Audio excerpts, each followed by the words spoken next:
एक ये आगे और देखो, खरगोश के छोटे बच्चों को, खरगोश के छोटे बच्चे है ना, जिनको इनने बताया ना रुई की भांति वो बैठे होते, वह चोंच से उनके कान पकड़कर ऊपर उठा लेता। मतलब है छोटे छोटे बच्चे जो कभी इधर उधर बैठे होते ना, तो मोर अपनी चोंच से और उनके कान पकड़े, क्योंकि खरगोश के कान लंबे होते हैं, कान पकड़ के ऊपर उठा लेता। और नीचे क्या लिख रहा है ये, जब तक वे आर्त क्रंदन, आर्त होता है दुख, क्रंदन होता है चिल्लाना, दुख नहीं आता था। हाँ दुख के कारण चिल्लाते, आर्त क्रंदन न करने लगते, मतलब चीं चीं चीं चीं न करने लगते दुख के कारण, कष्ट के कारण, तो उन्हें अद्र में लटकाए रखता। कब तक है, जब तो चीं चीं चीं चीं नहीं करते ना तब तक लटकाए रखता, वो ज्यादातर चीं चीं चीं चीं करते तब वो छोड़ देता था। तो ये जो चित्र है ये अपने देखे हुए इस प्रकार की घटनाएं तो वो हमारे दिमाग में आ जाती है ना। तो किसी चीज को शब्दों से साकार कर देना वो होता है शब्द चित्र या रेखा चित्र। ठीक है, वीडियो रोक कर पढ़ लें।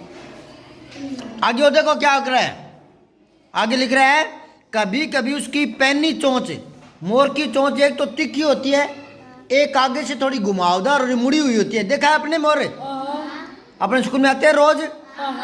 तो कह रहा है कि पैनी चोंच से, तिखी चोंच से खरगोश के बच्चों का कर्ण भेद संस्कार हो जाता। कर्ण भेद मतलब कान को छीद देता, वो कान के छेद कर देता, संस्कार हो जाता। अपने बच्चों के गुड़ियाओं के संस्कार करते ना, कान छीदते हैं ना बच्चियों के, जिसमें वो अपना कान के कुंडल वगैरह डालती है फिर, तो वो संस्कार हो जाता। चोंच से पकड़ के कई देर तक खींचता रहता है ऊपर है, तो चोंच तिखी होती है आगे से, तो खरगोश के कान के छेद हो जाता, तो अपने आप ही कान बिंदा जाता।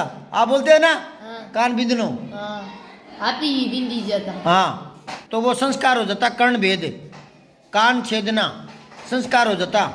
पर वे फिर कभी उसे क्रोधित होने का अवसर नहीं देते, उसके बाद में वो शांति से बैठ जाते। छोटे बच्चे, दंड विधान के समान ही उन जीव जंतुओं के प्रति उनका प्रेम भी असाधारण था।